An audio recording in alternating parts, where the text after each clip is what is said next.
Aviso: o Balada de Nárnia contém conteúdo adulto, portanto, não é recomendável para menores de 18 anos e pessoas sensíveis a esse conteúdo. E você conhece as baladas de Nárnia?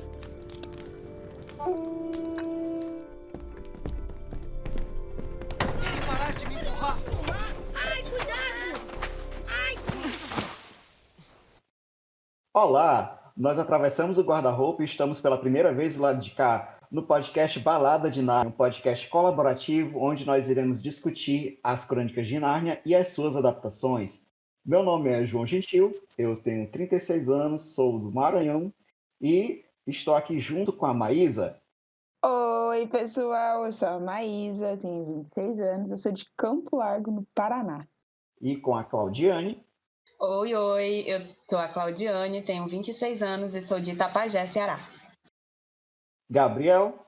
Oi, eu sou Gabriel Martins, eu tenho 21 e eu sou estudante de letras do Rio Grande do Sul. Muito bem. E a Gil. Oi, eu sou a Ju, eu tenho 28 anos, mas eu não pareço de 28, juro. Eu sou estudante de cinema, ou seja, morro de fome, e sou do Rio de Janeiro. Ah, legal.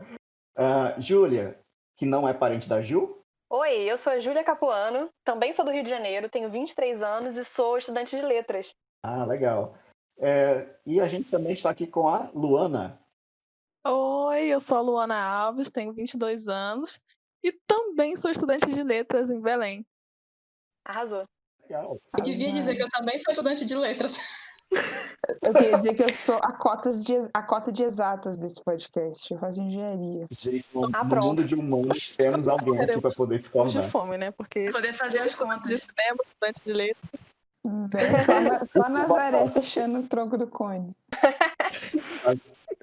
Tá certo. E para botar ordem nessa casa, nós temos a rainha Johanne. Olá, eu sou Johanne Zambotti, eu tenho 29 anos, apesar de não parecer também.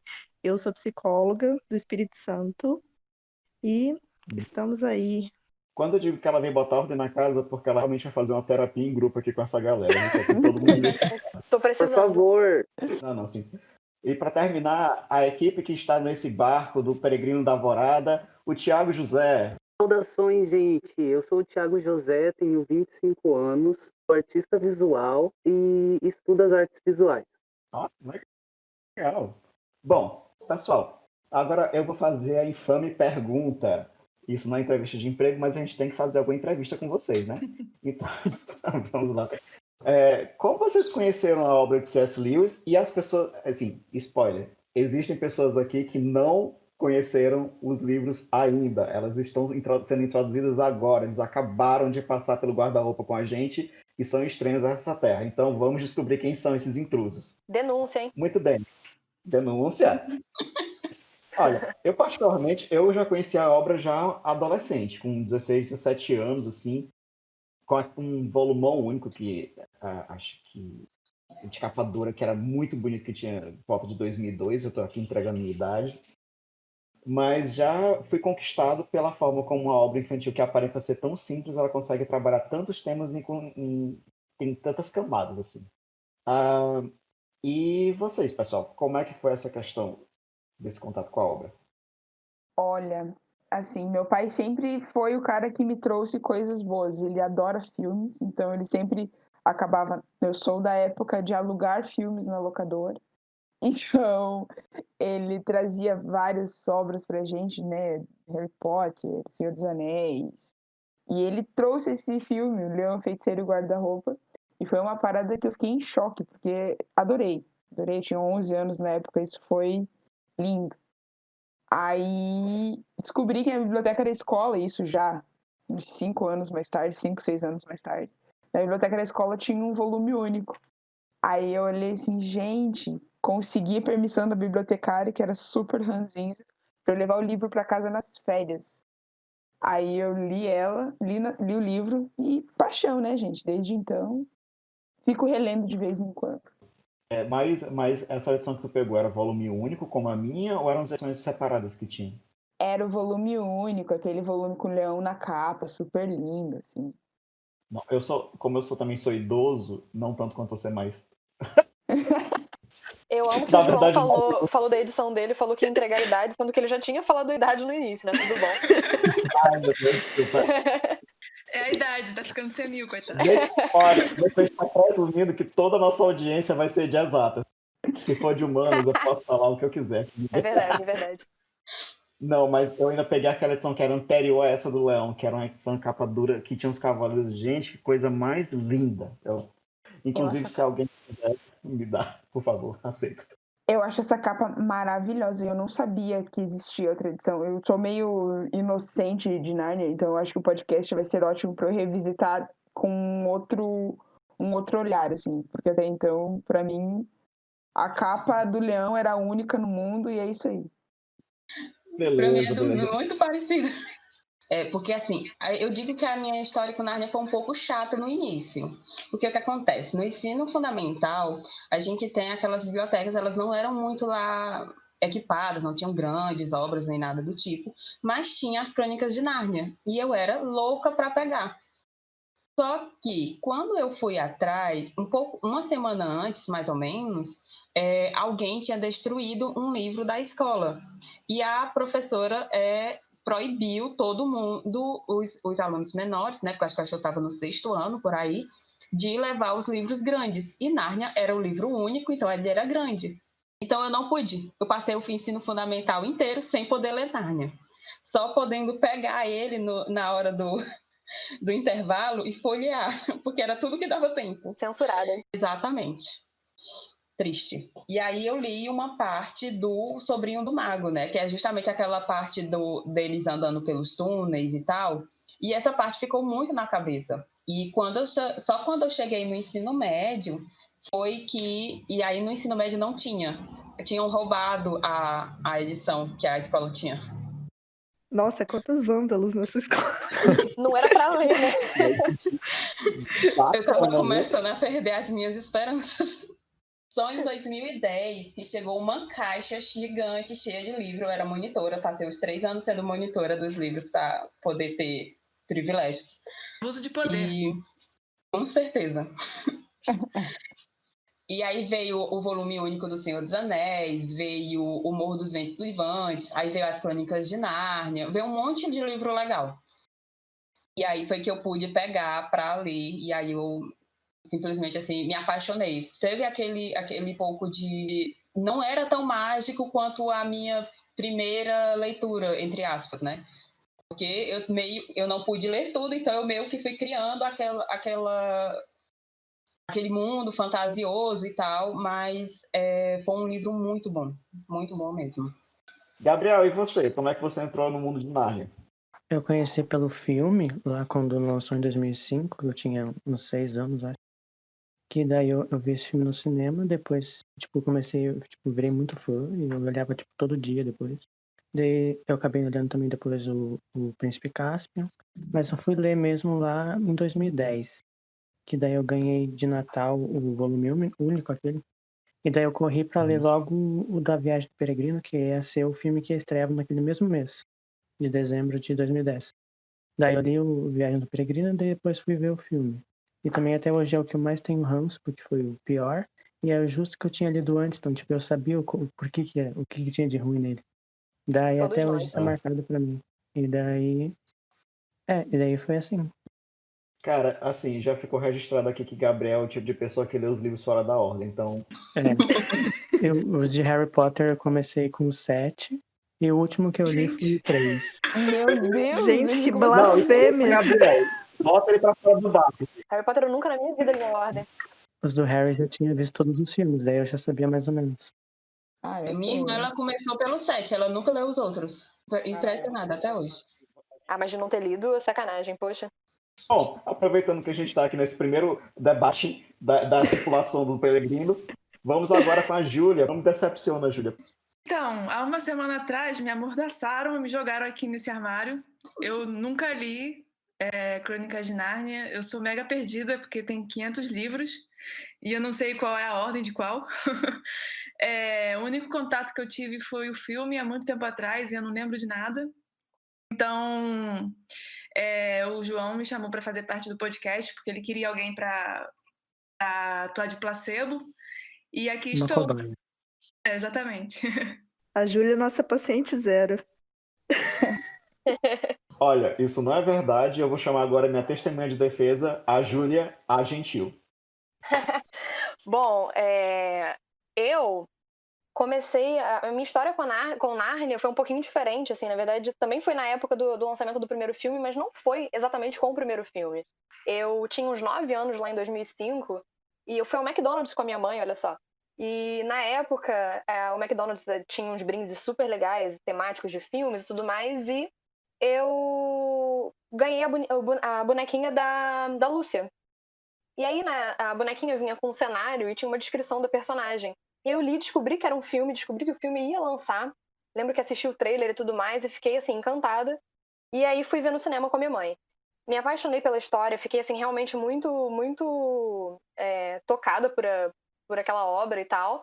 Mas foi só uns 3 anos depois, talvez, que eu fui pegar o livro para ler.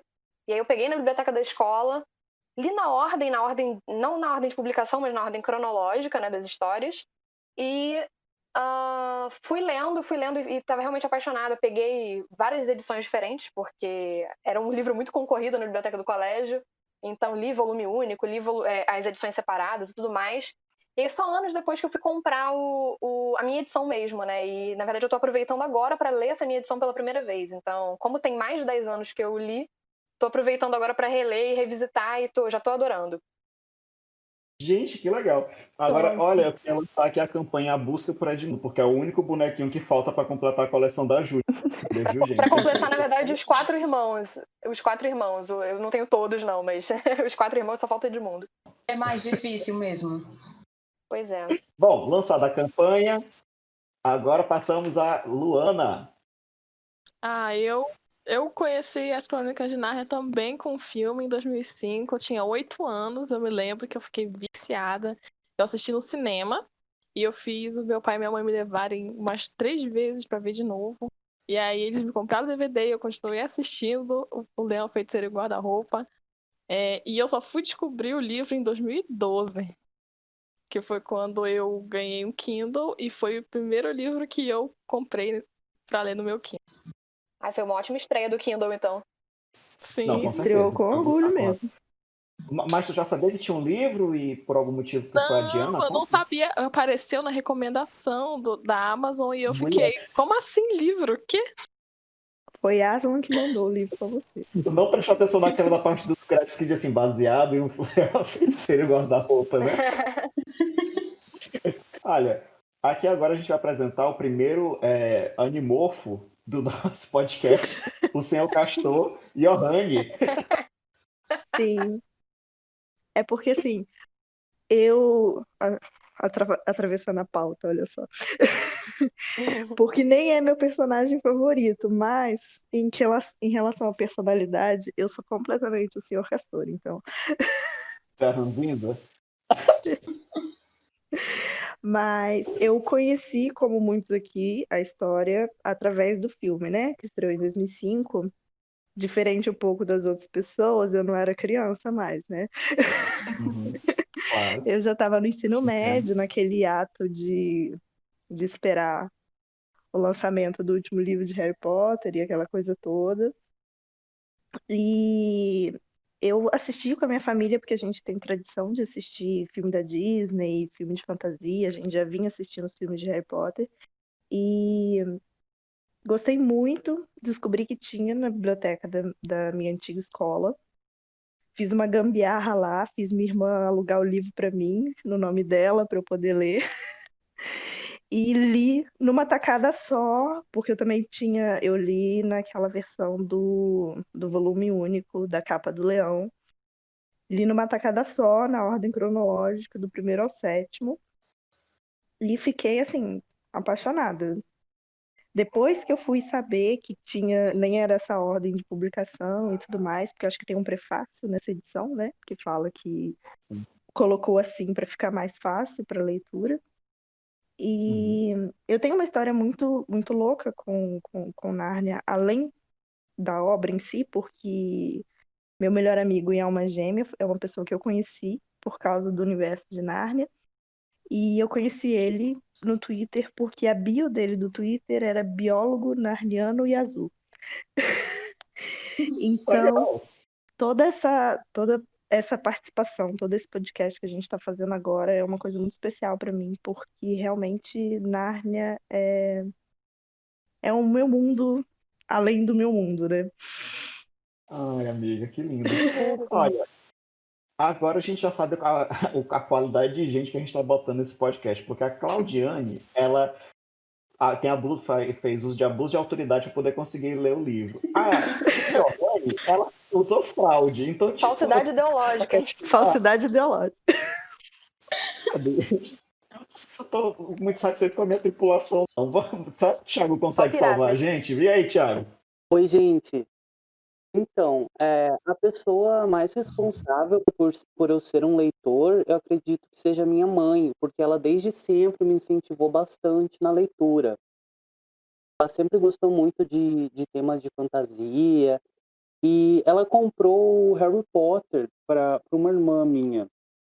Comecei a ler o Harry Potter foi com 9 anos de idade, mas quem me introduziu as Crônicas de Nárnia foi uma professora minha lá do ensino fundamental. A gente estava numa aula de leitura e as Crônicas de Nárnia era um livro muito requisitado pelos alunos.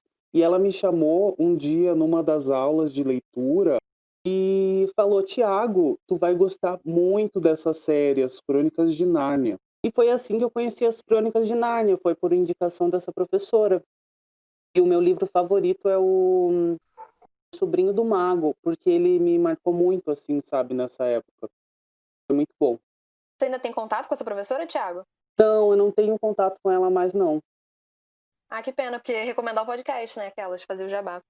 Pois é, eu vou ver se eu conseguir encontrar ela nas redes, eu vou indicar com certeza. A Rosana, professora Rosana de português, maravilhosa.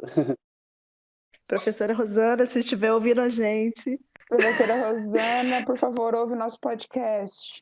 Manda os alunos ouvirem também. Com certeza, todos. Mas assim, aproveitando que o Thiago puxou esse assunto, que foi bem legal, eu adorei o depoimento dele, qual é o livro favorito de vocês e será que vocês podem dizer assim por quê? Nossa, o meu preferido acho que é A Última Batalha. Assim, e é o último, né? Mas para mim ele é muito bonito por causa da importância do não deixar se influenciar e, tipo, não deixar que o meio externo defina quem você é internamente, assim, sabe? E, tipo, seguir firme com aquilo que você acredita. Se você acredita naquilo, acredite até o fim. Então, isso pra mim é a maior mensagem dessa crônica e é o que faz, assim, eu ficar, tipo, emocionada de chorar toda vez que eu leio. Cara, esse livro é muito poderoso. É emocionante eu pra também caramba choro mesmo. toda vez. Sim. O meu livro favorito é O Cavalo Seu Menino, porque o título já meio que entrega essa dinâmica que é muito divertida entre os personagens principais, né?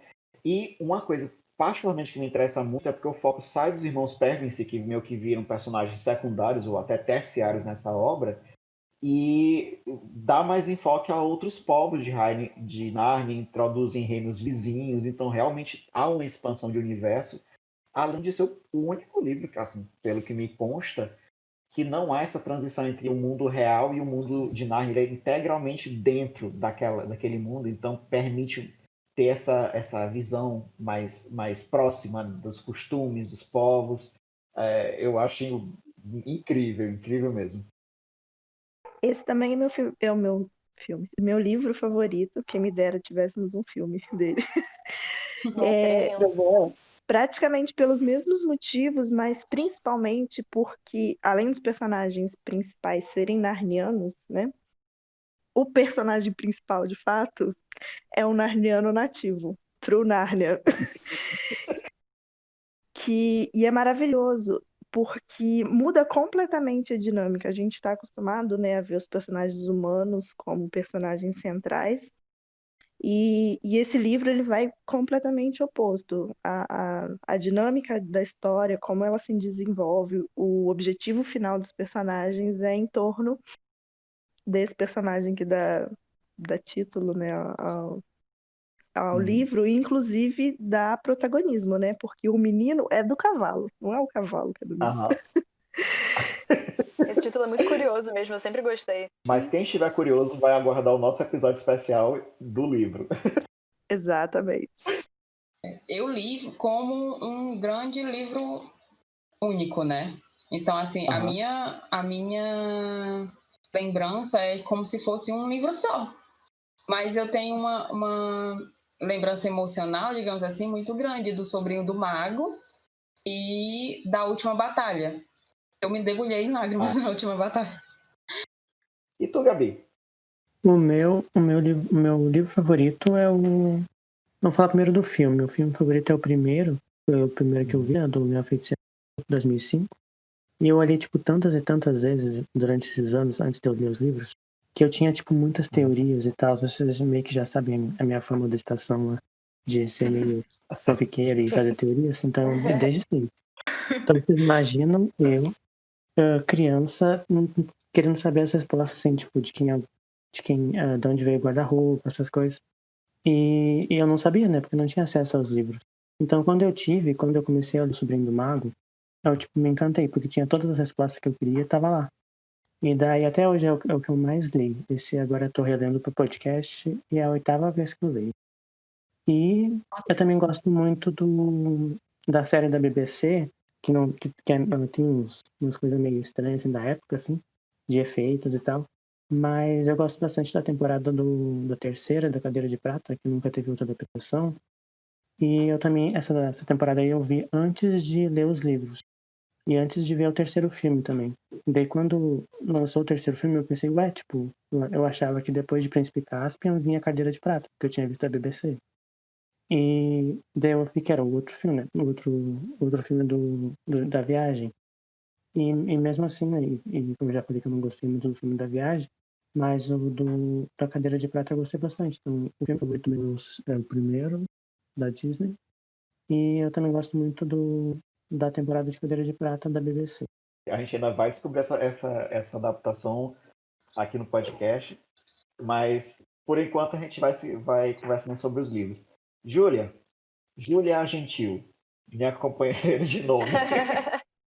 Bom, como eu já tenho mais de 10 anos que eu li os livros e eu tô relendo pela primeira vez agora, pela minha memória, eu tenho a impressão de que o meu favorito é a Cadeira de Prata.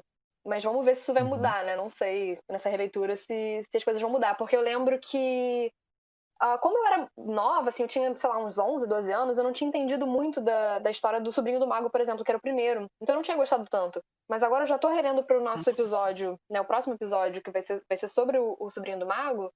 E eu já tô gostando muito. Então talvez a minha opinião mude, né? Com relação aos outros livros. Então vamos ver. Em relação aos filmes, também, eu acho que, não posso dizer, né, por todo mundo, mas eu acho que é consenso que o favorito é o Leão Feiticeiro e Guarda-Roupa. Pra mim, muito pela nostalgia e também pela qualidade de produção. Toda vez que eu revejo, eu acho que não cai a qualidade, é um filme que envelheceu bastante bem, então a gente vai falar melhor sobre isso mais pra frente. Thiago, vem cá, mas e aí? Esse livro que a tua professora te indicou já foi o Leão Feiticeiro e Guarda-Roupa? Ou tu leu na ordem, não foi? Como é que foi essa questão aí? Então, era aquela edição com todas as baladas juntos, sabe? Com o leão na capa. Aí o Sobrinho do Mago era o primeiro desse livro, né? Dessa versão do livro. Sim. E me marcou bastante o Sobrinho do Mago. Esse é o meu favorito. Já a adaptação cinematográfica é o Leão, a Feiticeira e o Guarda-Roupa, de 2005. O personagem que eu mais me identifico é o Edmundo, mesmo que eu ache ele insuportável. Eu gosto bastante dele. Olha, a gente vai entrar nessa fase do mundo aqui depois. Deixa eu só ver uma coisa aqui com a Luana. Luana, mas vem cá, e o teu livro favorito, qual é? Eu preciso dizer, é o Leão Feiticeiro e Guarda-Roupa. Porque eu li fora da ordem. Entendeu? Eu peguei o livro e eu já abri em O Leão Feiticeiro e Guarda-Roupa. Entendeu?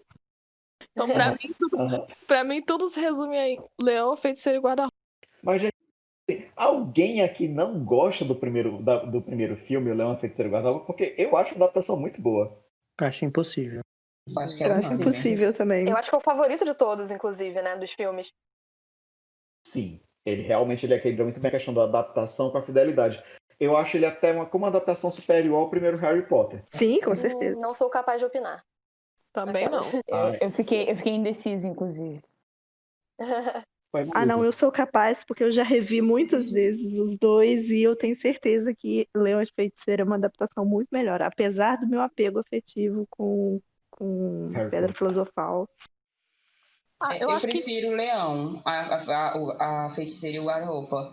Porque, por incrível que pareça, apesar de Harry Potter ter tudo o que me chamaria a atenção, ele não conseguiu. Precisou de eu ler os livros para me poder gostar dos filmes. É que, na verdade, na minha opinião, o Harry Potter é a única, tipo, eu não tenho capacidade de opinar, porque são duas boas adaptações.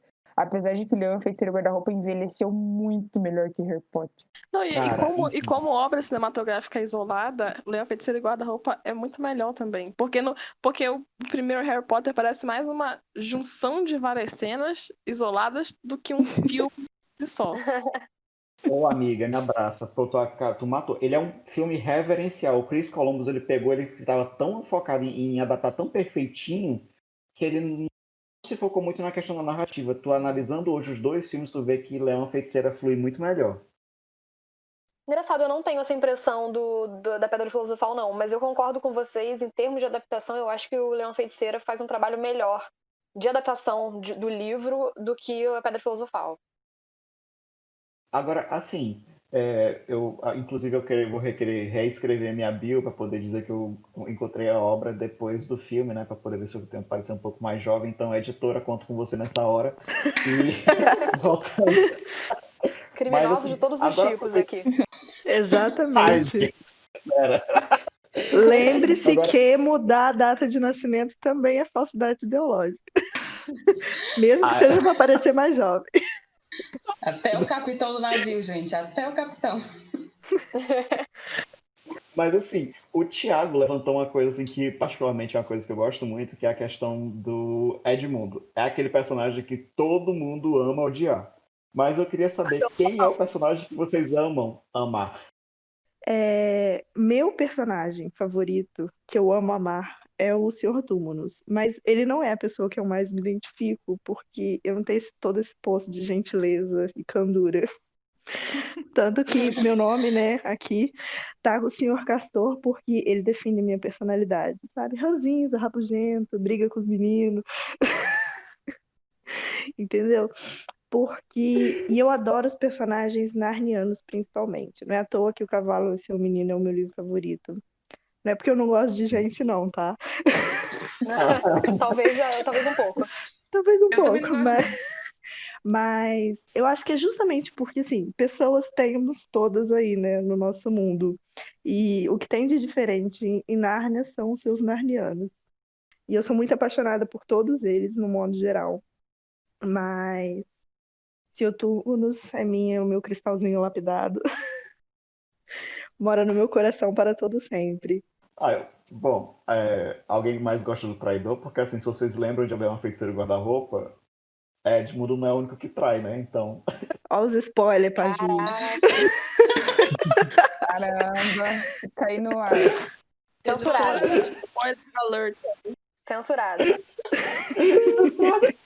Eu gosto muito do Sr. Túminos também, mas eu acho que, na verdade, pra mim é muito difícil decidir um personagem favorito.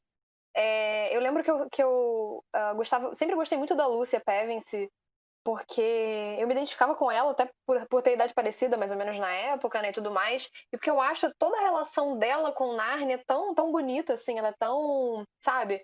Ela foi a primeira vez, ela abraçou tanto aquele mundo e tal, então, assim, eu gosto muito dessa relação dela com esse mundo. Mas, sei lá, vamos ver, né? Talvez, assim como o livro, talvez a minha opinião mude nos próximos episódios. Eu, particularmente, assim, eu vou seguir a regra de vocês e quebrar a pauta e não escolher um mais dois, assim, mas é por questão mesmo de indecisão. Tem uma porque eu admiro a personagem e acho uma sacanagem o que o autor faz com ela, mas não vamos entrar nesse mérito agora, que é a Susana Pérvis, a segunda irmã mais velha, né? Quer dizer, a mais velha das meninas, a segunda, considerando os quatro. Eu sempre me encantei assim, com a forma como ela consegue manter a sensatez. Porque assim, vamos ser bem francos, você está no mundo real, você se vê naquela situação maluca, no mundo maluco, no meio de uma guerra. E assim, eu acho que de todos os irmãos, ela ainda consegue manter. Ela tem os defeitos dela, mas ela é uma pessoa muito admirável, eu acho. Agora, para assim, a questão de personagem, a questão de identificação, seria, no caso, o Rip Chip, um ratinho que é cavaleiro, que é traduzido em Príncipe Caspian. Ícone. Agora, a razão... Vou me queimar aqui em rede nacional. É porque eu sou um pouco desprovido de altura, vamos colocar dessa forma. Quem leu o livro e assistiu o filme sabe que toda vez quando ele é um espadachim, ele é líder de uma frota de uma de uma patrulha de ratos espadachins. Então, quando ele tá começando a batalha, alguém sempre fala assim, mas tá, por causa que ele é um pouco baixinho, né? Baixinho, aquela coisa. Então você é um baixinho espadachim, né? Assim como ele. Gostaria de ser espadachim, mas por enquanto eu só sou baixinho. Só baixinho. Eu só compartilho a revolta, não a habilidade com a espada, infelizmente. Eu adoro que Hip Chip, ele controverte aquela frase, né, de que você é um homem ou um rato, porque eu nunca vi um rato tão corajoso e destemido quanto esse personagem. É verdade. Não, eu ia só comentar, porque o João se identifica com o Hip Chip porque ele é baixinho, mas não sei se vocês lembram, mas a Lúcia, quando conhece o Sr. Túminos, ele acha que ela é um anão, porque ser baixinha, né? Não pensa que ela é uma humana, inclusive. Então você pode se identificar com a Lúcia também. Pois é. Aí acho que o meu... Assim, eu já separei em filme, em livro, né? Porque não tem como. E se eu conseguir parar por cada crônica, eu vou ter um favorito por conta, porque toda hora tem um que me chama a atenção, um que eu olho, ai que lindinho, e passo pano e defendo, mas né, tive que filtrar. E cheguei à conclusão que no filme o Pedro me chama muita atenção, a atitude do Pedro, e também tem o fato que quando eu assisti o filme pela primeira vez, ele era um fofo e eu tinha um super crush. Todas nós. E o livro... eu gosto muito do Shasta, do Cavalo e Seu Menino. Ele é muito... Eu não sei explicar por que eu gosto dele, eu só gosto. Cara, tô aplaudindo aqui você. E a Jill, da Cadeira de Prata também. Também não sei por quê, só é uma coisa tipo, nossa, que menina. E é isso aí. Eu gosto muito dela também. Eu vou concordar com o Thiago e dizer que o meu favorito... Eu tô entre o Edmundo e a Susana, entendeu? Porque apesar de gostar muito da introdução ao mundo fantástico novo, eu gosto de ver como é que pessoas reais reagem ao mundo fantástico, entendeu? Então, eu também fico um pouquinho com o Edmundo. Não... Pessoas céticas, né? Os meus preferidos, eu me lembro muito bem da Lucy e do Edmundo. De filme, né, eu tinha um crush ferrenho no Príncipe Caspian. Mas... Até hoje eu tenho. Aquele homem. Pois é. Aí eu acho que eles são os meus personagens preferidos, porque é os que eu mais tenho lembrança. Minha memória é muito ruim, então assim, eu vou estar relendo e vou estar redescobrindo também a história. O meu favorito, eu vou ter que dar uma roubada também, mas a minha favorita, na verdade, é a Jill, também porque acho que logo no livro de estreia dela, que é Cadeira de Prata, ela já meio que é a dona do livro. Tipo, a missão é dela e é tudo ela que tem que fazer, porque o Eustáquio é mais um objeto de cena, assim. Eustáquio quem, né? E eu gosto bastante da jornada dela, assim, que ela se cobra, né? E eu também vou falar da Jades, que também é a minha vilã favorita, eu gosto muito dela. E como o meu livro favorito é o Sobrinho do Mago, como ela tá bastante lá, eu vou botar a Jades também como minha vilã favorita. Melhor vilã. Então, eu queria fazer um adendo sobre o Edmundo, que eu gosto muito do amadurecimento dele durante a saga. Pega na minha mão, amigo. Sabem, eu particularmente tenho uma frase de todos os livros que eu levo muito comigo. É no final de A Viagem do Peregrino da Alvorada.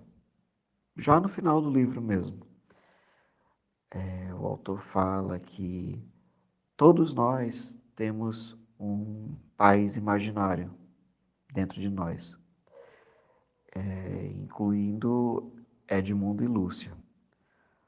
Mas, ao contrário da maioria das pessoas, que esses lugares são realmente apenas imaginários, para eles dois tinham mais sorte do que os outros, porque Nárnia era um lugar real. E eu acho que todos nós nos sentimos um pouco assim, acompanhando esses personagens entrando nesse universo. E eu acho que isso não se resume apenas a Nárnia. Quando você lê a obra de Tolkien, quando você menciona o universo de Harry Potter, ou, na verdade, eu acho que essa frase remonta ao poder da literatura como um todo.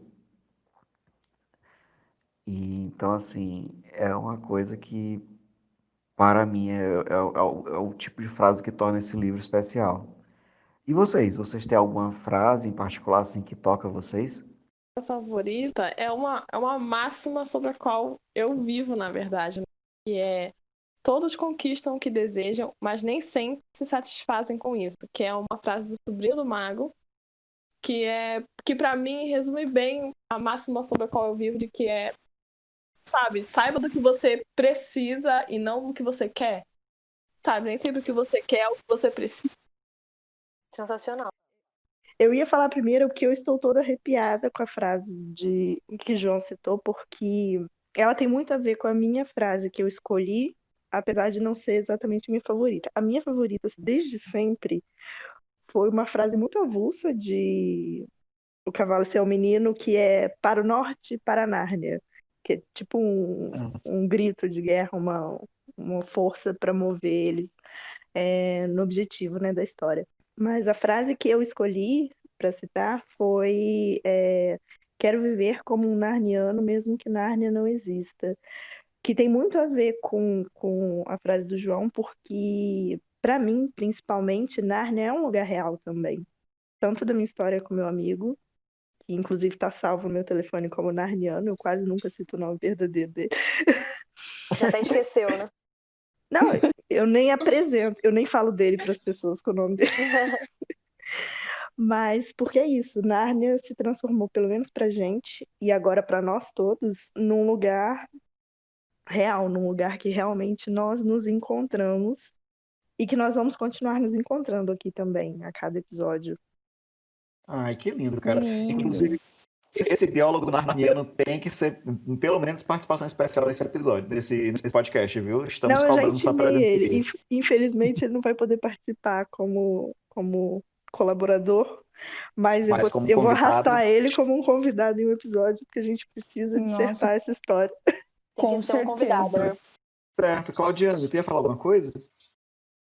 Não, eu escolhi uma frase a mais boba que tinha de Sobrinho do Mago, que foi quando a gente quer se fazer de tolo, quase sempre consegue.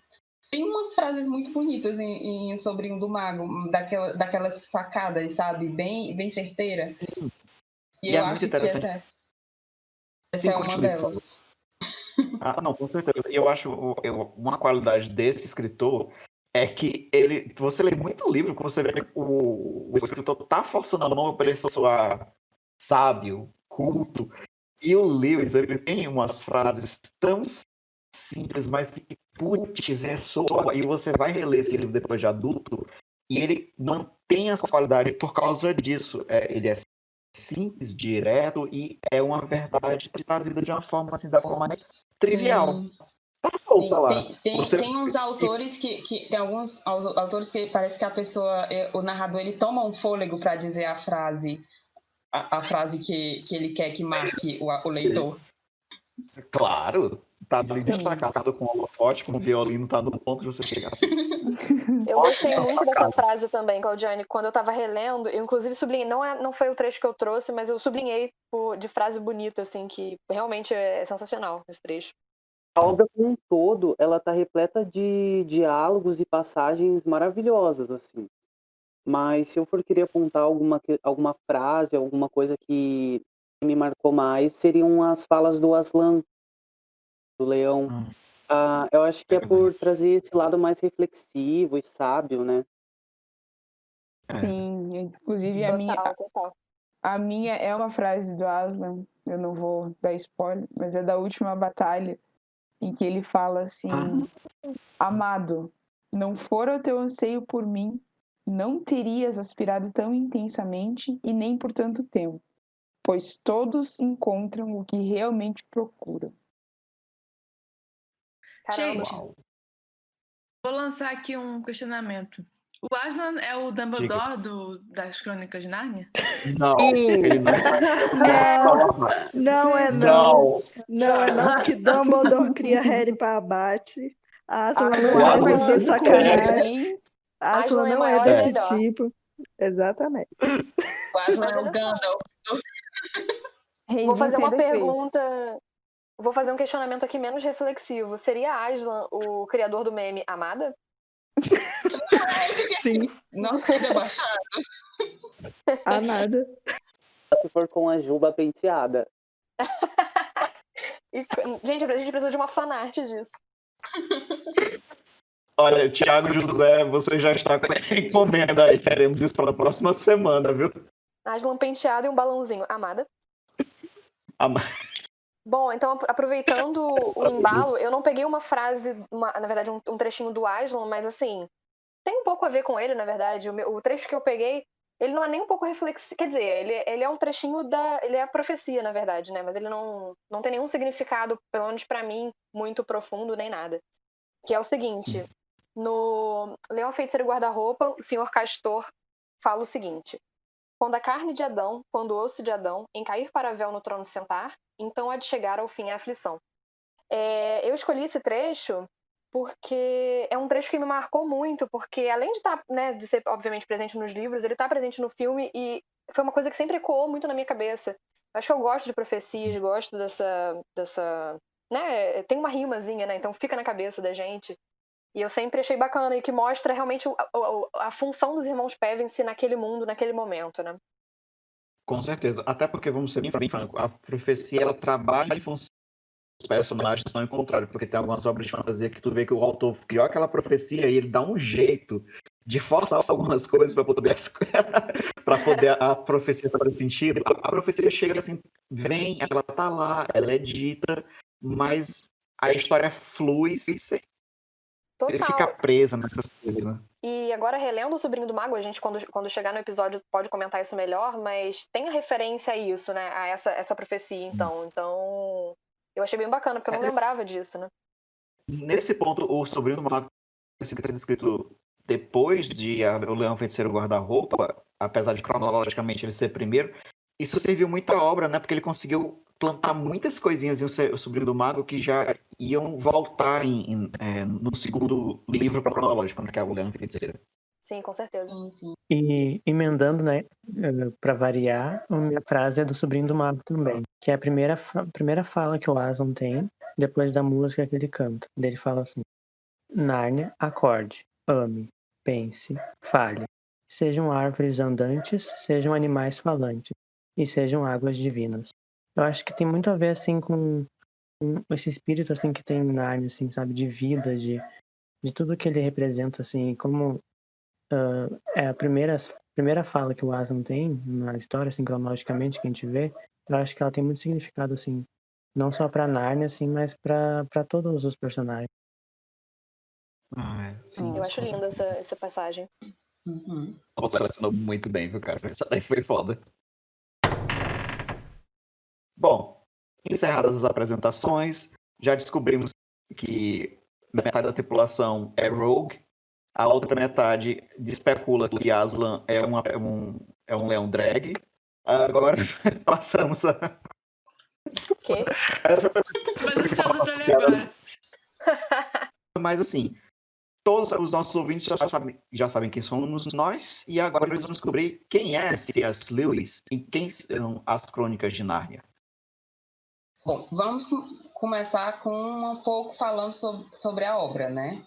As Crônicas de Nárnia, ou The Chronicles of Narnia para os educados em inglês, ela é uma série de 7 romances de alta fantasia.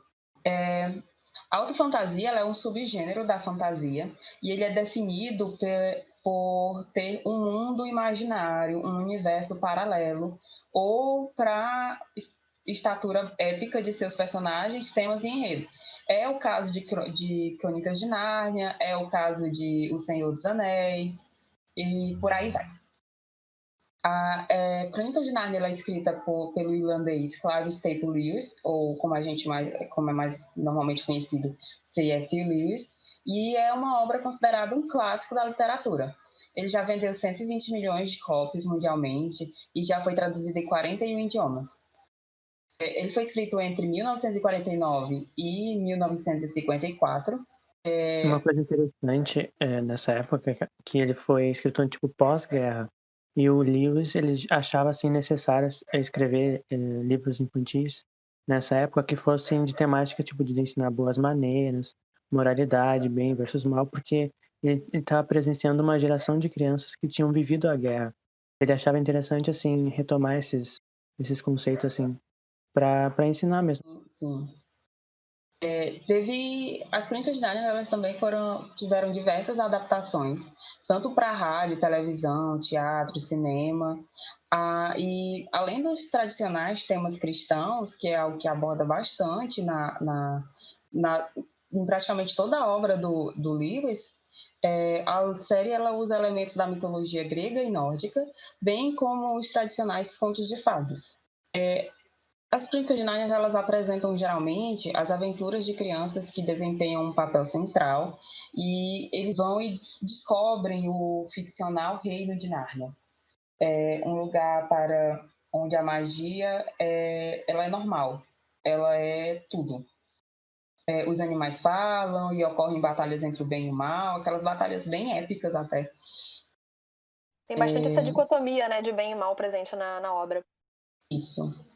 Algumas coisas até assim que hoje em dia a gente vai poder dar uma visão diferente, né, digamos assim.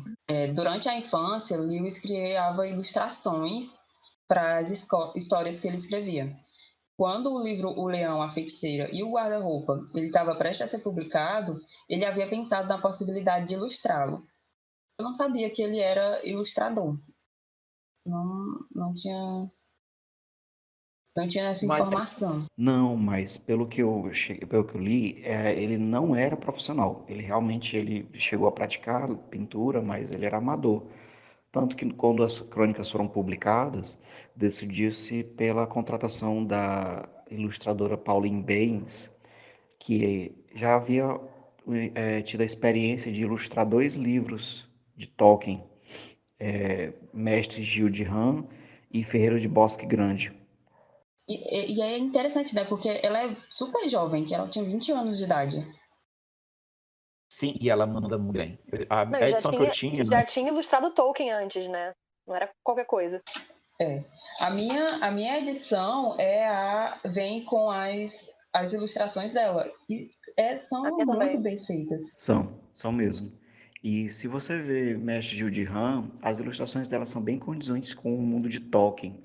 Mas, ao mesmo tempo, ela tem uma personalidade própria, ela não tenta copiar os outros ilustradores que que reproduziam o mundo de Senhor dos Anéis naquela época, né?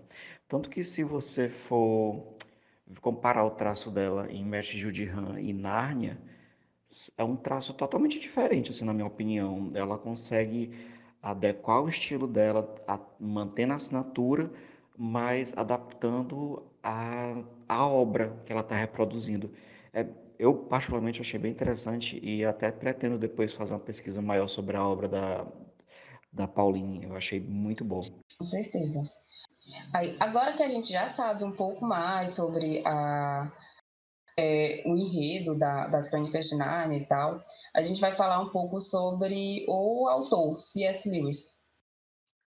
Sim, ele nasceu em 29 de novembro de 1898 em Belfast, na Irlanda.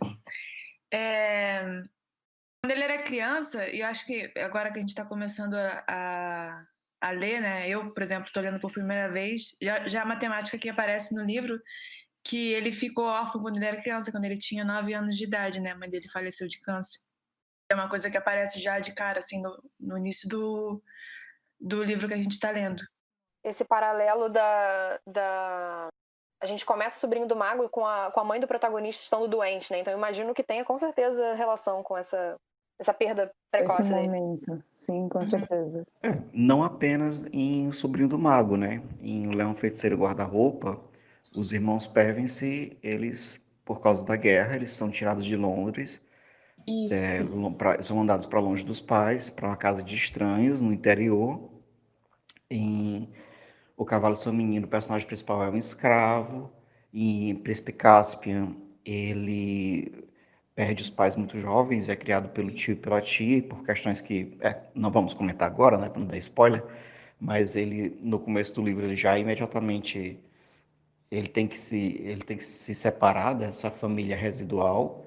Então, a gente percebe esse eco na estrutura das histórias, onde os personagens são sempre jovens, apesar do Casper já ter um pouco mais de idade, eu acho. Ele é adolescente, ele não é tão jovem quanto, por exemplo, a Lúcia em O Leão, a Feiticeira e o Guarda-Roupa, ou os protagonistas de Sobrinho do Mago, mas é bem recorrente o tema do isolamento dos personagens principais da sua família, né? Até porque se a família estivesse presente, não se poderia ter uma aventura, né? Faz até sentido, né? Porque como ele escreveu depois da Primeira Guerra Mundial, né? Da Segunda Guerra Mundial, na verdade, imagino que tenha tido muito órfãos por aí. Então, eu acho que isso faz a identificação da obra também crescer, né? Exato, ele passou pelas Isso. duas guerras, né? Pelas duas grandes guerras, então.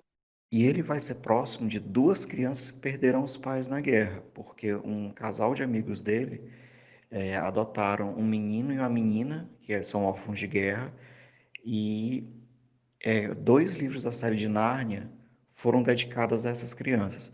Mas a gente vai entrar em mais detalhes em episódios futuros. Em 1916, ele recebeu uma bolsa para estudar em Oxford, uma escola na Inglaterra, mas ele teve que abandonar os estudos para entrar no exército na Primeira Guerra Mundial. E nessa guerra ele perdeu um amigo dele chamava Perry Moore, e em homenagem a esse amigo ele publica a primeira publicação dele numa revista que se chama Death in Battle, Morte em Batalha. A revista ela fazia parte da faculdade dele. Acho importante frisar essa questão dos escritores como C.S. Lewis, que usam o seu talento para abstrair de momentos tensos da humanidade, como foi a Segunda Guerra Mundial, e nos trazer novas formas de lazer através dos seus livros. É uma coisa maravilhosa. Sim, depois, em 24, ele terminou os estudos dele e ele, na verdade, ele queria ser poeta. Ele começou as publicações dele como poemas. Ele começou com uma coleção de versos líricos que se chamam Spirits in Bondage, ou Espíritos Atados. Gente, ele gostava de BDSM. E outro Agora livro... temos... Desculpa, agora temos o nosso para maiores de 18 anos. Ai, meu Deus. Conteúdo adulto. E a segunda publicação dele, em 26, chama Daimer. E o engraçado é que, na verdade, ele publicou por um pseudônimo que chamava Clive Hamilton. Alexander Hamilton. Aquelas, né? Referências. Gente, uma coisa que eu acho muito curiosa sobre o C.S. Lewis é que o nome dele é Clive Staples, mas o apelido dele é Jack. De onde ele tirou Jack, eu não faço ideia. Eu sei de onde ele tirou. Ele tinha um cachorro ótimo. quando ele era criança, e ele botava o apelido de Jack no cachorro. E ele gostava muito de botar apelido em tudo que ele via, ele botava apelido. Ele botou apelido no irmão dele também, que era o Warren, acho que é o nome do irmão dele. Ele botou o nome do irmão dele de apelido de Warne, e ele de Jack, que era uma homenagem ao primeiro cachorro dele. Era Nossa, que agora fofo. saber como é que ele chamava o Tolkien. Gimli. Inclusive, logo depois de toda essa parte, né, dessa narrativa, ele ficou muito próximo do Tolkien, em 1926. Sim, o Tolkien do Senhor dos Anéis. E todo mundo sabe, né, de domínio público, que o Lewis ele era ateu. E em 1929, dada a convivência com Tolkien em várias conversas, ele se torna ateísta, que é aquele que acredita, né, que é o acreditar em Deus. Porém, ele só vai converter ao cristianismo de fato em 1931. E depois de uma longuíssima conversa entre o Tolkien e o Hugo Dyson, que eu não sei quem é. Eu ia falar isso. Eu não faço a mínima. Alguém me ajuda? Quem é Hugo Dyson, por favor? Who is Hugo Dyson? Vamos procurar. Bota em comentários, pessoal. E assim, até sobre, né, Lewis tinha um diário e ele até registrou que né, sobre a conversão dele, que ele não tinha, né, que quando eles foram pro zoológico, ele não acreditava que Jesus Cristo era filho de Deus. Mas, quando ele chegou no zoológico, sim, ele acreditou que Jesus Cristo era filho de Deus. O que não faz o menor sentido, né? Só queria dizer que essa foi a conversão mais rápida da galáxia. Precisou de nada, ninguém bateu no portão dele. Aquela época, Maísa, as estradas naquela época não eram melhores, não eram muito boas, entendeu? Então, você não sabe quanto durou essa viagem aí, né? Mas Eu às vezes a procurei aqui viagem era sobre longa, gente. Procurei sobre o Hugo Dyson e ele era um acadêmico inglês, né, que era membro desse círculo literário que a gente vai falar daqui a pouco, que o Tolkien e o Lewis participavam. E ele era super cristão e ele ajudou, né, o Tolkien a persuadir o Lewis a se converter ao cristianismo. Então era um acadêmico, amigo deles. Na verdade, ou a conversão foi muito rápida ou a viagem para o zoológico foi muito longa, né? Das duas, uma. Ou os argumentos foram muito, muito convincentes, né? Também, eu aposto mais nessa do que todo o resto. Desculpa, não, só pergunta. Imagina, esse povo tá andando o quê? Eles estavam de moto, eles estavam de carro. Porque eu imagino esses três numa moto, gritando um com o outro enquanto eles estão dirigindo. Tipo, você precisa acreditar! Imagina esse povo passando na moto, gritando, e você tá do lado da estrada só vendo assim. Gente, eu tenho uma teoria. Eu acho que ele passou a acreditar porque ele estava com medo de sofrer um acidente. Aí ele falou assim, tá bom, eu acredito. Pode ser também. Ele rezou pela primeira vez. Ele falou, só pode ser, então. Se eu chegar no zoológico com vida, eu vou acreditar. Bom, cheguei. Só um comentário, eu não sei se você chegou a falar isso, mas eu percebi aqui que ele tava na moto com o irmão dele, né? Que o Gabriel falou do apelido e tudo mais. Ai, sim, tá ali, né? Quando nós, Warnie e Jack, é verdade. Críticos. Agora, a pergunta é, será que esses não seriam os apelidos de Tolkien e Hugo? Porque, assim, esses apelidos, o nome dele não tem nada a ver com o nome dele, então... Ou talvez o irmão dele tivesse essa viagem, eu não sei. Eu acho que não, acho que ele tava com o irmão mesmo. Pode ser que sim. Até faz sentido o apelido do Tolkien ser Jack, porque o nome dele é John, né? Então, Jack é apelido de John, então... Mas acho que no Jack caso não. É o Lewis.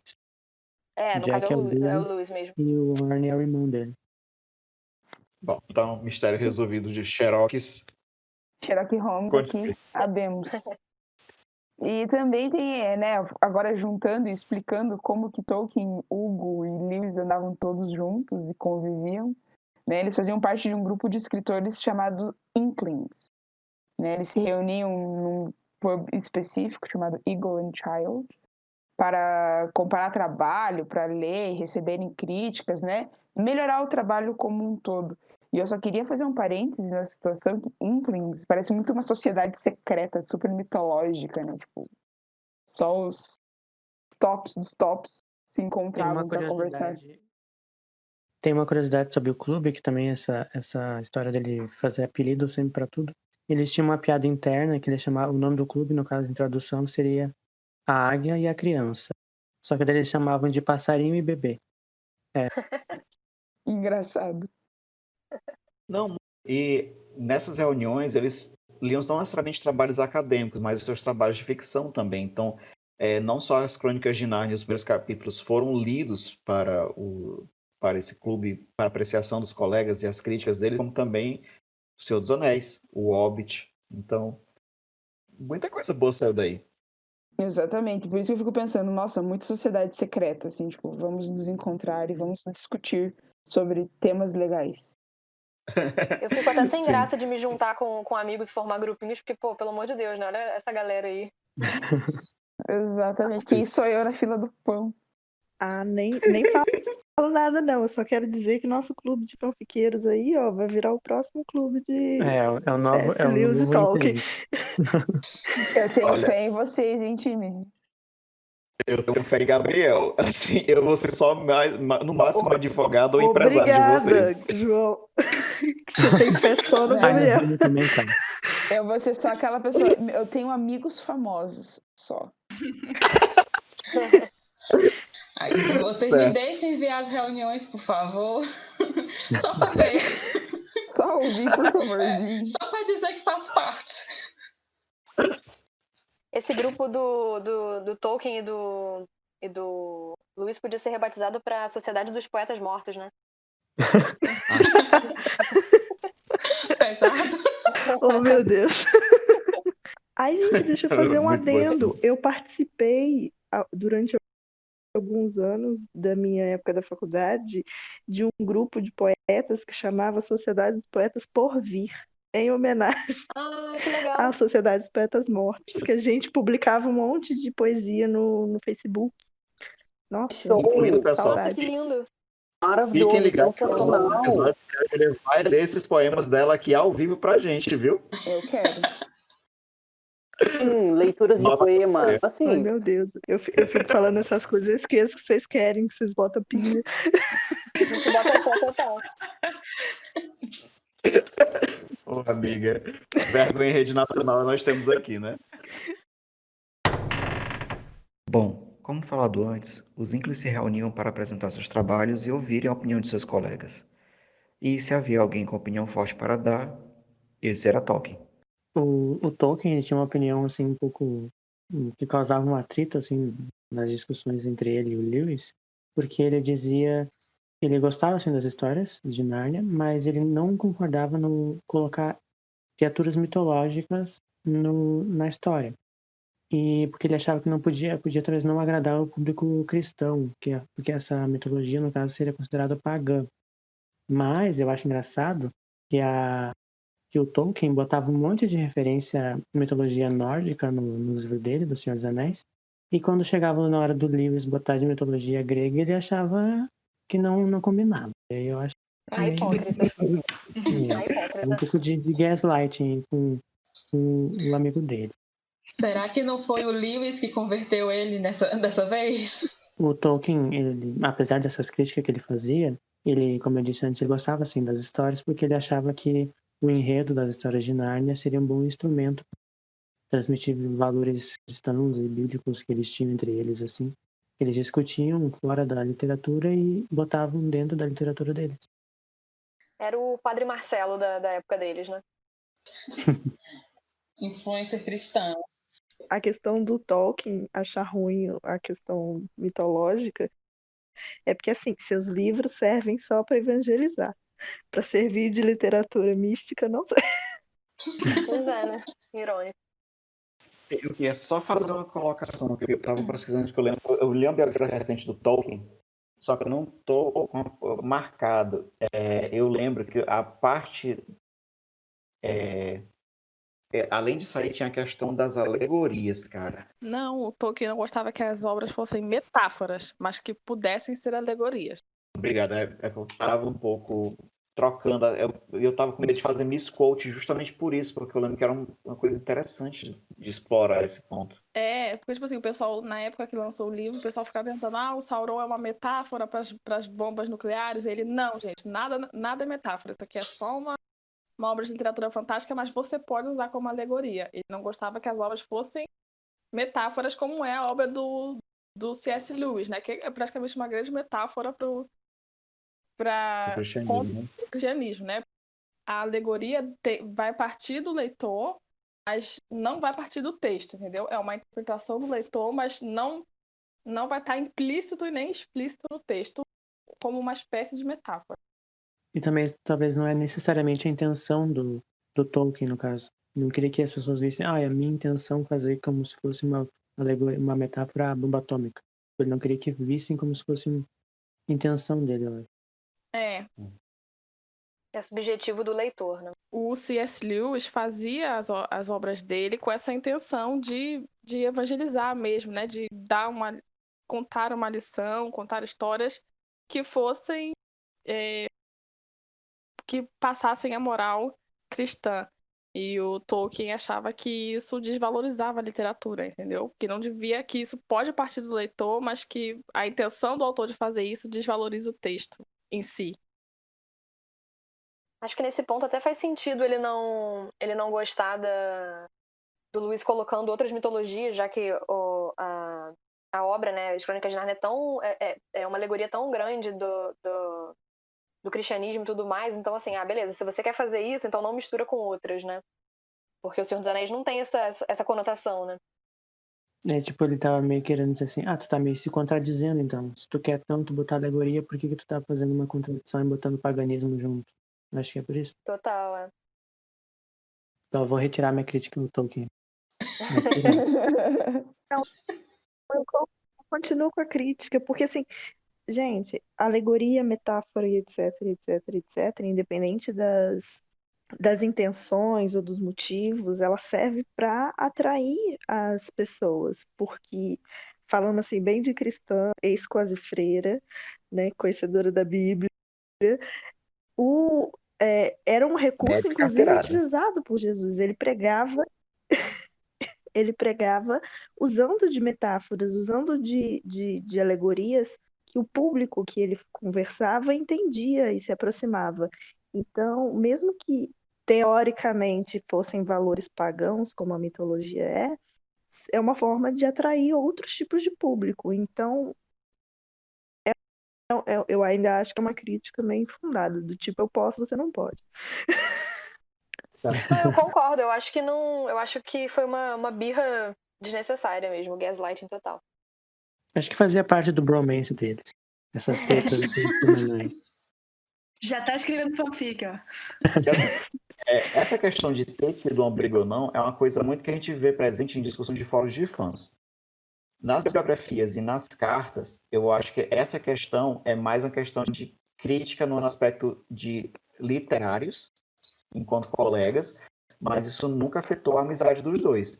Nos últimos anos, antes da morte do C.S. Lewis, eles realmente estavam afastados, mas por outros motivos. Tanto que quando você lê as cartas deles entre si e para os filhos, existe sim registros de apoio deles lendo os capítulos, eles dizendo que eles reescreveram os capítulos por causa de sugestões ou críticas que os colegas fizeram durante os encontros dos Inklings. E existe até uma anotação que eu não vou saber citar de cabeça, porque minha memória é de velho, e velho é complicado, mas uma anotação no diário, numa carta de que Tolkien escreveu para um filho, 4 dias depois da morte de Lewis, onde Tolkien lamenta ter se afastado de Lewis nos últimos anos da sua vida. Então, se algum ouvinte desavisado cair em alguma questão de fórum, dizendo de uma briga, entenda que essa briga, muitas aspas, é mais uma questão de visão técnica de como construção de mundos e de dois literários com percepções diferentes de como criar uma obra, mas de forma alguma isso diminui o respeito entre eles. Eu acho que é muito isso, né? Que são visões diferentes, porque, de certa forma, você não vai criticar tão duramente e tão, assim, de frente aquela pessoa que você não gosta, né? Você precisa ser muito amigo para você poder criticar e discutir sobre. Neville Longbottom. Exatamente. Precisa ter coragem para enfrentar os inimigos e ainda mais coragem para enfrentar os amigos. Fato. Depois, como o trabalho do C.S. Lewis como poeta não chamou muita atenção, ele acabou se voltando para a pesquisa acadêmica e escrita em prosa, né? Como acadêmico, ele teve várias contribuições para estudos em literatura medieval, sendo que eu particularmente, encontrei uma obra que se destacou bastante, e existe tradução em português, se não me engano, como A Alegoria do Amor, um estudo em tradição medieval. E uma outra obra chamada Uma Imagem Descartada, uma introdução à literatura medieval e renascentista. Só que isso foi uma coisa que me surpreendeu bastante. Além da carreira dele como professor, ele também foi uma pessoa que fez, acho que, uma das primeiras trilogias de ficção científica na Inglaterra, assim, pelo menos famosa, né? A trilogia composta pelos livros Além do Planeta Silencioso, publicado em 1938, Perelandra, publicado em 1943, e Uma Força Medonha, de 1945. Todas essas traduções são traduções livres minhas, mas eu acho que essa trilogia se centra num linguista inglês chamado Erwin Ransom, que ele viaja para Marte e Vênus e se vê envolvido em disputa cósmica entre o bem e o mal no sistema solar. Na obra de ficção científica mencionada, o Lewis já tratava de temas cristãos, e como a gente pode ver, aquela batalha do bem como o mal e o mal, que já vai ser presente também nas Crônicas de Nárnia, já se fazia presente aqui. Então, achei interessante que, tipo, meio que são dois conceitos que meio que como é que é a palavra em português? Clash. Que se confrontam, que Isso, porque, tipo, você mistura uma religião que teoricamente coloca o Deus no centro, né?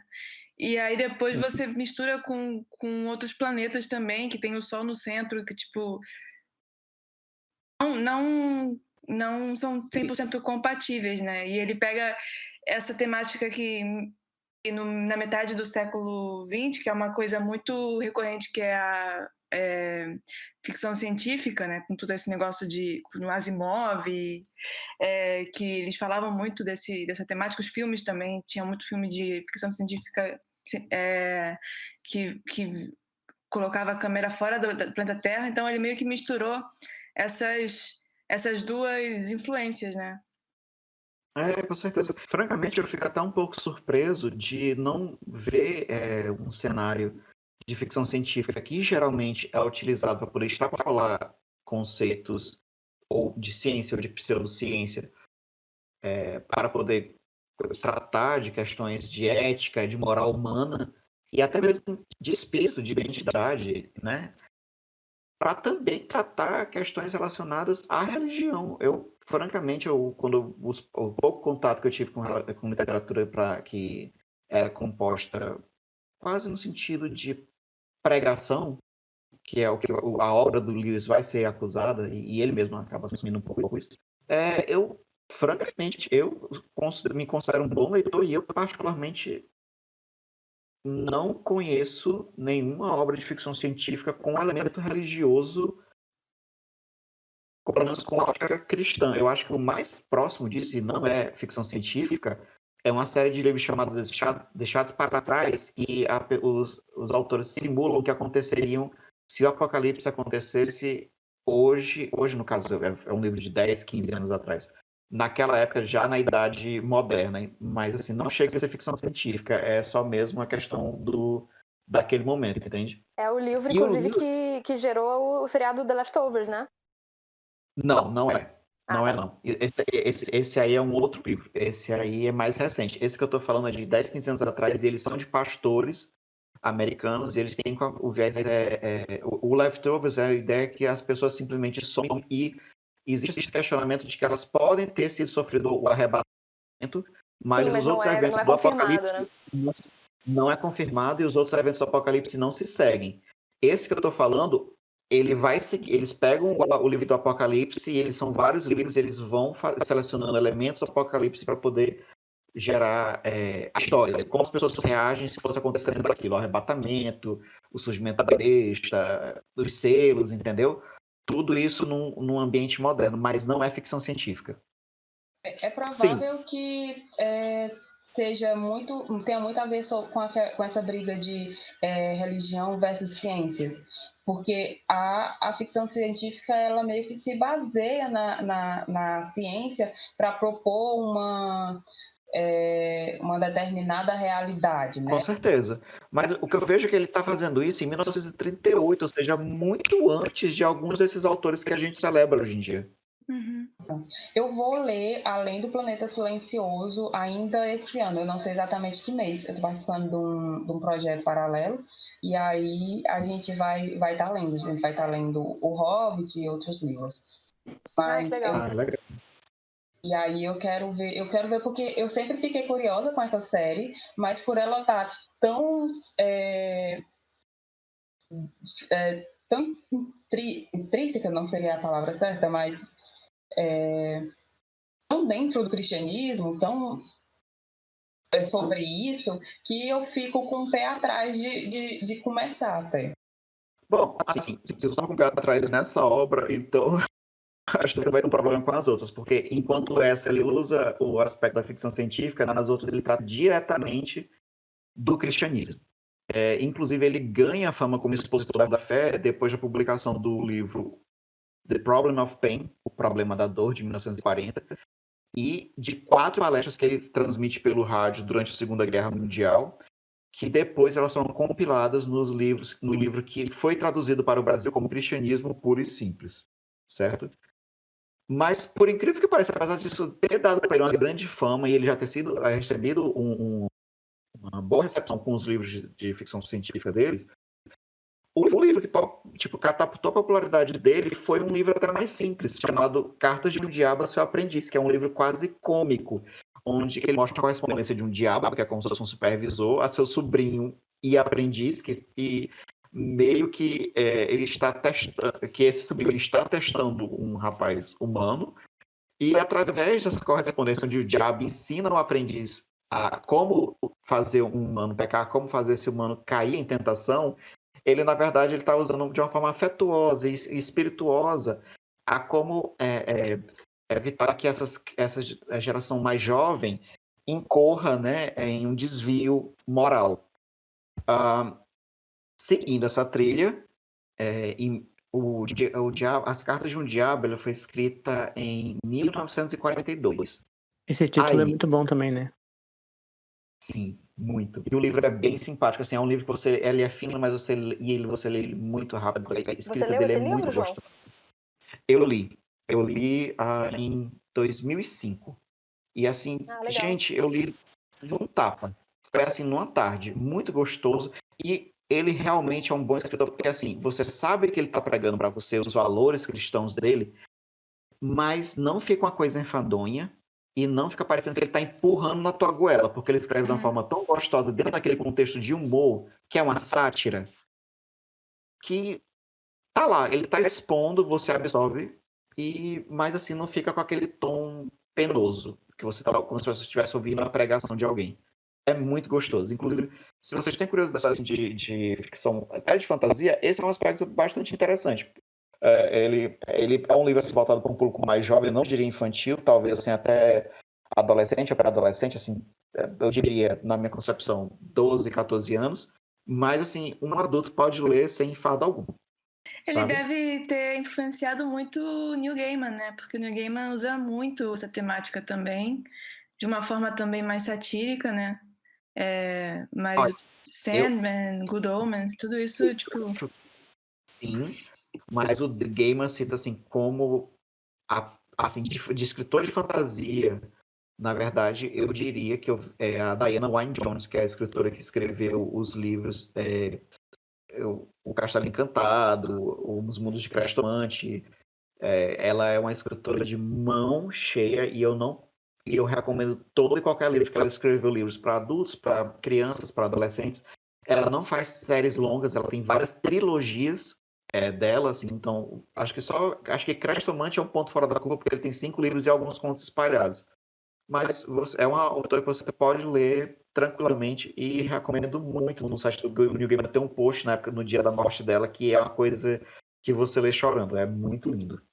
Se eu não me engano, é porque assim, ela foi professora do Gaiman, né?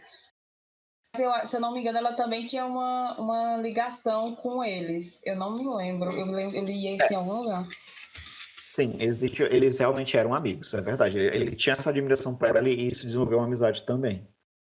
Bom, mas assim, o Lewis ele acaba adotando esse livro depois, quando, 7 anos depois, ele escreve O Leão, a Feiticeira e o Guarda-Roupa, porque apesar de ser um livro de fantasia, conhecido, né? A gente. ele, ele coloca, assim, alguns elementos cristãos dentro da obra e retoma aquela questão João, é só para dizer que ela foi aluna deles. Ela foi aluna tanto do Tolkien quanto do Lewis. Ah, sim. Aqui Poxa, tem informação. Então, C.S. Claro. Lewis seria tipo o avô do Neil Gaiman. Olha, eu não estou dizendo que ele não foi influenciado. Eu acho que sim. Inclusive, ele é o autor de um conto que redime a personagem Susana, para mim. Não, o Neil Gaiman é o maior fanfiqueiro de Neil Narnia, Gaiman. é o Neil Gaiman. Não só de Narnia, Neil Gaiman é o maior fanfiqueiro e promotor de fanfics. Maravilhoso. Depois do Gabriel.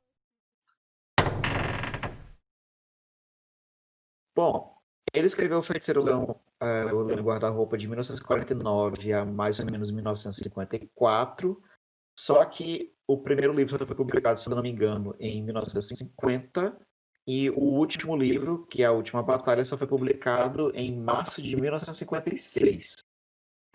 Nesse mesmo ano, eu destaco o livro que ele próprio anotou que ele considerava o seu melhor até o momento, que era Two Have Faces, A Myth Retold, ou, na minha tradução, Até que Tenhamos Rostos, um Mito Recontado, originalmente publicado em 1956, e se trata da recontagem do mito de Eros e Psique, mas pela ótica de uma das irmãs dela, e essa irmã foi batizada pelo autor de Orwell. Esse livro, apesar de ter sido bem recebido pela crítica na época, ele não alcançou popularidade. Talvez porque ele tivesse sido tão marcado pelos escritos cristãos e pelas crônicas de Nárnia que esse desvio dele, entre aspas, desvio, para um conto grego, tem sido estranhado pelo público. Mas o Lewis, ele, inclusive, ele era especialista não só em história medieval, como em literatura grega. Nossa, eu fiquei até interessada em ler, porque eu sou apaixonada pelo mito da Psique, que inclusive o nome também. dela vem da palavra psique, que Por que será, se né? transformou em psicologia, né? Tem uma história aí. Mas pode ser, inclusive, essa não popularidade, porque com o lançamento tão perto, né, do último livro das Crônicas de Nárnia, pode ter só ficado esquecido no mercado mesmo. No churrasco. Pode ter passado despercebido pela população no geral, assim, que estava mais envolvida com o encerramento das crônicas. Porque assim, as crônicas foram publicadas em março eu não sei exatamente qual foi o mês que esse livro foi publicado, se foi pela mesma editora, se ele teve a mesma, como eu posso dizer, Divulgação, né? Divulgação, obrigado. Então, tem vários fatores aí que poderiam justificar, né, essa reação pobre do público, né? Bom, então agora a gente vai passar para a parte mais interessante, que é o coraçãozinho do C.S. Lewis. Brincadeiras.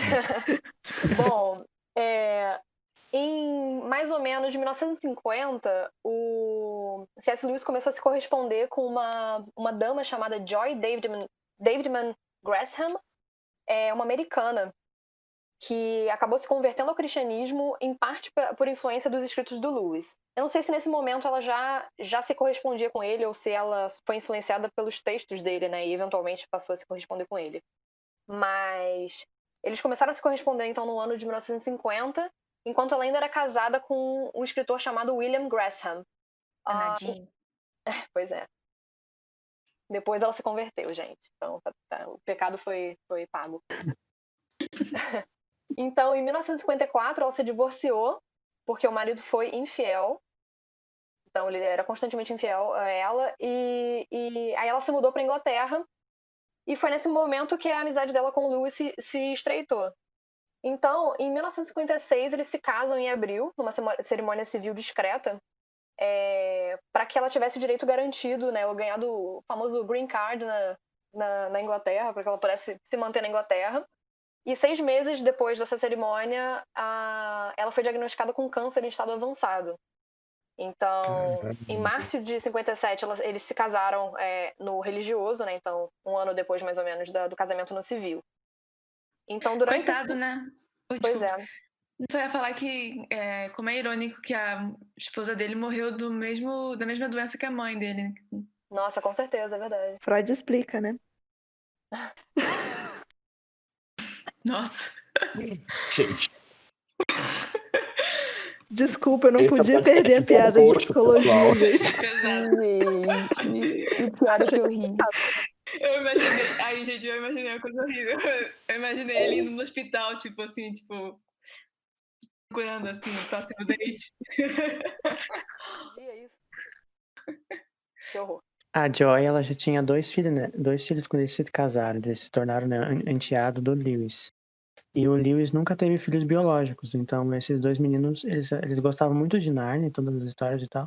E até hoje, o filho mais velho da Joy, o Douglas Gresham, é quem cuida da obra do Lewis. Ele fundou uma companhia, a C.S. Lewis Company, que lida com todos os assuntos de todos os livros dele, tanto Narnia quanto os outros. Todo o legado do Lewis, quem toma conta é o enteado. Bom, e também, aproveitando para falar do enteado, desse legado, como ele tomou esse legado, né, do padrasto dele, do Lewis, ele, inclusive, de 99 a 2002, ele foi responsável pela produção de uma série em rádio de dramatização das Crônicas de Nárnia. Mas essas informações mais específicas sobre a adaptação a gente vai comentar melhor nos episódios, né, em cada episódio e tudo mais. Mas, então, durante um breve período, o câncer da Joy teve uma fase de remissão, e aí ele retornou até que ela faleceu em julho de 1960. Então, assim, mais ou menos, eles tiveram 10 anos de convivência desde que eles começaram a se corresponder, né? E 4 anos de casados. Então, logo após a morte da Joy, ele escreveu um texto chamado A Grief Observed, ou então Anatomia de uma Dor, em 1961, sobre o pseudônimo N.W. Clerk, no qual ele registrou sua dor e crise espiritual vivenciada durante esse período de luto. Bom, então o Lewis morreu no dia 22 de novembro, perto do seu aniversário, né, em 1963. Ele tinha se aposentado da carreira de professor pouco antes, no verão anterior.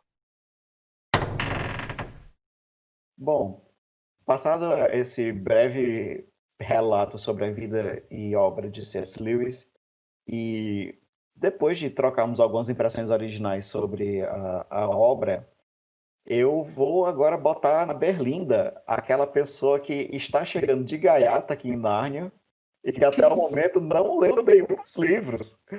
Muito bem, Matheus. Quais são as suas expectativas para esse podcast?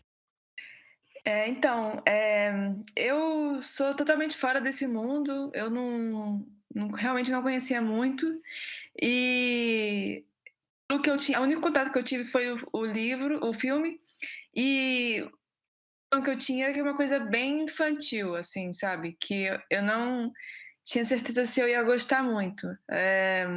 Mas agora, ouvindo vocês, especialmente na parte que vocês fizeram das citações e tal, eu fiquei bem curiosa, porque realmente vocês falaram de um jeito como que tem uma profundidade na obra que eu não esperava. Então, eu espero que não esteja criando expectativas altas demais. Eu realmente espero gostar bastante da obra, até porque nessa pandemia eu estou precisando de obras para distrair e acho que vai vir uma boa oportunidade, né? Não, para você, para os ouvintes, assim, realmente a obra do Lewis é uma obra que realmente ela dá um abraço na gente. É aquela obra que se você está precisando ler alguma coisa para poder você tirar alguma coisa dela, mas ao mesmo tempo uma obra que acolha Nárnia, você pode ler, você pode recomendar, é a obra que você precisa. E agora, com essa nota final, eu convido os nossos amigos, a nossa tripulação, para atravessar o guarda-roupa e dar o tchau para os nossos ouvintes. Pessoal, até Nárnia. Até Nárnia. Até Nárnia. E este é o fim desta história e o começo de todas as outras. Durante sua produção, esse podcast teve o apoio de diversas pessoas a quem a equipe deseja registrar o nosso agradecimento. Sidney Andrade, Fernanda Cortez, Carol Lima, Igor Moreto e Édipo Barreto. Vocês são os reis e rainhas desse podcast e da nossa Nárnia. Muito obrigado.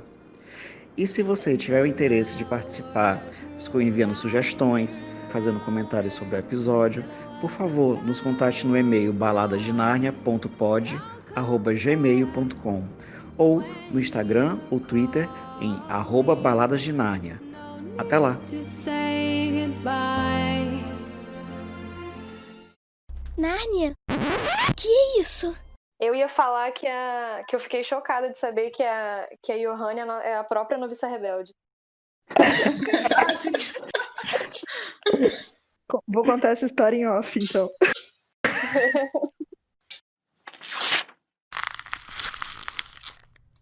Bom, eu vou fazer o seguinte, então eu vou chamar como esse bloco do Tolkien vai ficar meio isolado, para poder ver se a gente encaixa ele antes, então vamos agora para fingir que a gente finalizou a morte do Tolkien. Do Tolkien não, meu Deus, C.S. Lewis. Morreu também, Bom, mas... Morreu também. Também está morto. Vamos lá.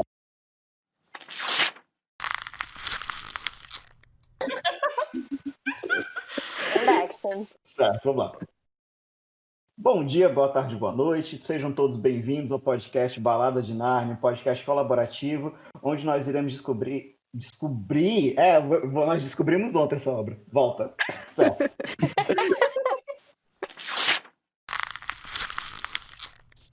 Gente, e a parte da Júlia, ela vai ficar só pro final? Acho que é porque eu não tenho nada pra falar, então, tipo... Eu não tinha lido o livro, não é, Ju? É porque Júlia é Glória Pérez, né? Exatamente. Não vi. Não tenho capacidade pra falar. Não assisti. Então não tenho capacidade de opinar. Qual é o seu livro favorito? Aí tu vai falar, eu não li, filho. Nossa, a Júlia é completamente Glória Pires no Oscar. Não assisti esse filme. Júlia Pires. Amém. Júlia Pires. Está terminado.